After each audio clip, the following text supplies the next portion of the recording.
आज उत्तराखंड में UCC committee ने अपना ड्राफ्ट सरकार को सौंप दिया है।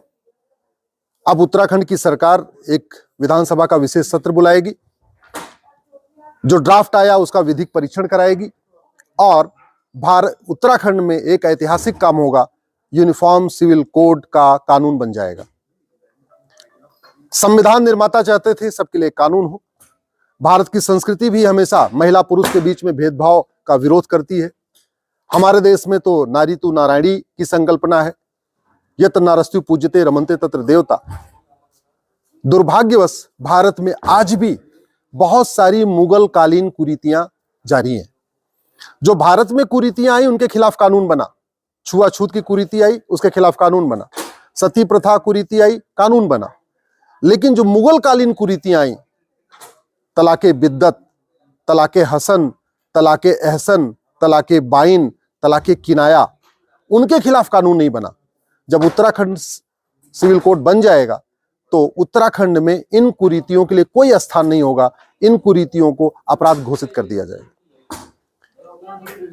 मुगल काल में और भी कुरीतियां आई, निकाह हलाला, निकाह मुताह, निकाह मिस्यार, तहर्रुस, इन कुरीतियों के खिलाफ भी कानून नहीं बना। जब उत्तराखंड सिविल कोड आएगा ये कुरीतियां भी खत्म हो जाएंगी। उत्तराखंड सिविल कोड आएगा तो उत्तराखंड में सभी बेटियों की शादी की जो उम्र है ना, एक समान हो जाएगी। अभी जो कुछ लोगों की शादी की उम्र 9 साल है वो खत्म हो जाएगी, सबकी शादी की उम्र 18 साल हो जाएगी, सभी बेटियों की। उत्तराखंड सिविल कोड लागू होने के बाद उत्तराखंड में शादी का रजिस्ट्रेशन सबके लिए कंपलसरी हो जाएगा। अगर लिव इन में रह रहे हैं तो भी शादी का रजिस्ट्रेशन कंपलसरी हो जाएगा। उत्तराखंड सिविल कोड लागू होने के बाद मेंटेनेंस यानी गुजारा भत्ता ये सबके लिए अनिवार्य हो जाएगा, सबको देना पड़ेगा। ग्राउंड्स ऑफ डिवोर्स कॉमन हो जाएगा। अगर कोड होने पे डिवोर्स होगा या नपुंसकता के आधार पे डिवोर्स होगा या बाजपन के आधार पे डिवोर्स होगा, तो जो भी ग्राउंड होगा वो सबके लिए एक होगा, अलग अलग नहीं चलेगा। प्रोसीजर ऑफ डिवोर्स भी कॉमन हो जाएगा। ये जो अब 3 तलाक तो भले खत्म हो गया, लेकिन तलाके हसन, तलाके एहसन, तलाके बाइन, तलाके किनाया चल रहा है, ये खत्म हो जाएगा। सबका जो डिवोर्स होगा वो थ्रू कोर्ट होगा। कूलिंग पीरियड सबके लिए एक समान हो जाएगा। अभी हिंदू, जैन, बौद्ध, सिख के लिए जो कूलिंग पीरियड है 6 महीने का है, लेकिन क्रिश्चियन में कूलिंग पीरियड 2 साल का है, वो सबके लिए एक समान हो जाएगा। बच्चा गोद लेने का अधिकार सबको एक समान हो जाएगा। अभी हिंदू, जैन, बौद्ध, सिख में अगर मायदे में शादी हो गई, बच्चा नहीं हुआ तो गोद ले सकते हैं, लेकिन हमारी मुस्लिम बेटियों को बच्चा गोद लेने का अधिकार नहीं है। कई बार ऐसा होता है बच्चे नहीं होते, इसके चक्कर में 2 शादी कर लेते हैं, 3 शादी कर लेते हैं। अब मान लो कमी अगर हस्बैंड के अंदर है तो 2 शादी करो चाहे 3 शादी करो, बच्चा तो पैदा नहीं होगा। कई बार ऐसा भी देखा गया कि प्रॉपर्टी का, चूंकि बेटे और बेटी में भेदभाव में अंतर है प्रॉपर्टी राइट में, अपने दामाद को प्रॉपर्टी नहीं दे सकते, प्रॉपर्टी पूरी अपने बेटे को दे सकते हैं। तो 5 बेटी हो जाती है तो लोग बेटे की चाह में एक और शादी कर लेते। तो अब क्या होगा, उत्तराखंड सिविल कोड आने के बाद बेटे और बेटी के बीच में भेदभाव खत्म हो जाएगा। विरासत का एक समान अधिकार सबको होगा, वसीयत का एक समान अधिकार सबको होगा, बच्चा गोद लेने का एक समान अधिकार सबको होगा, बच्चे के भरण पोषण का भी अधिकार सबको एक समान होगा, माता पिता की देखभाल का अधिकार भी सबको एक समान होगा। तो कहने का मतलब कि जो कुरीतियां हैं खत्म होंगी, कुप्रथाएं खत्म होंगी और सबको एक समान अधिकार। संविधान का मतलब ही होता है संविधान, ऐसा विधान जो सबके लिए समान हो उसको कहते हैं संविधान। दुर्भाग्यवश अभी भी भारत में भी और उत्तराखंड में भी हिंदू का अलग विधान चल रहा है, मुस्लिम का अलग विधान चल रहा है, पारसी का अलग विधान चल रहा है, ईसाई का अलग विधान चल रहा है। तो यूसीसी आने से सबका एक विधान हो जाएगा। किसी के धार्मिक मामलों में कोई इंटरफेरेंस नहीं होगा। गुरुद्वारा जो लोग जैसे जाते हैं, जैसे वहां शादी करते हैं, वैसे ही करते रहेंगे। मंदिर में आरती वैसी होगी, मंदिर में लोग जैसे जाके अपना 7 फेरे करते हैं या घर में करते हैं वो एज इट इज करेंगे। नमाज एज इट इज होगी, अजान एज इट इज होगी, चर्च में प्रेयर एज इट इज होगी, उसमें कोई इंटरफेरेंस नहीं होगा।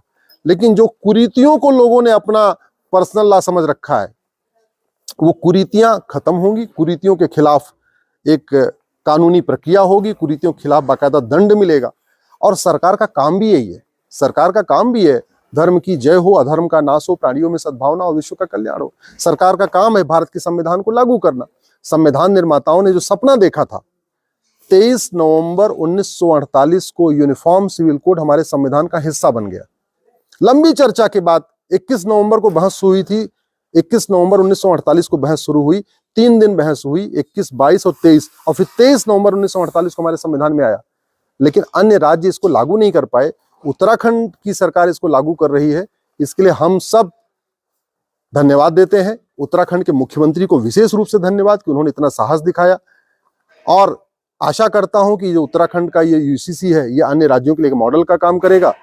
जब कई राज्य इसको अपना लेंगे तो कल को फिर केंद्र सरकार भी इसको इंप्लीमेंट कर देगा। तो मुझे लगता है बहुत जल्दी ही पूरे देश में जितने भेदभाव करने वाले कानून खत्म हो जाएंगे।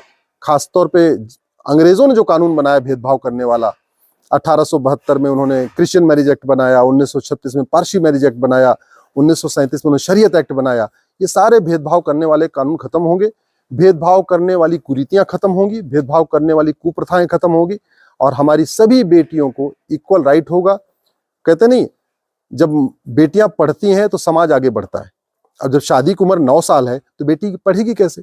तो यूसीसी आएगा तो बेटी पढ़ेगी और बेटी आगे बढ़ेगी, और बेटी आगे बढ़ेगी तो समाज भी आगे बढ़ेगा। तो मेरा ये मानना है कि बहुत ही ऐतिहासिक काम है, और आशा करता हूं कि बहुत जल्दी ही इसको कई राज्य इसको अडॉप्ट कर लेंगे, और यूसीसी जो उत्तराखंड सिविल कोड है अन्य राज्यों के लिए एक मॉडल का काम करेगा।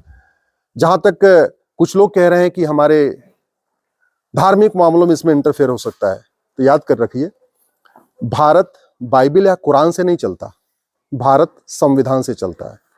भारत में आर्टिकल 25 धर्म का अधिकार तो है, धार्मिक स्वतंत्रता है, अधर्म की स्वतंत्रता नहीं है।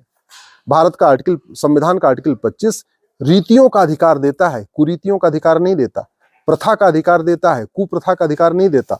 बेटे और बेटी में भेदभाव करना, माता और पिता में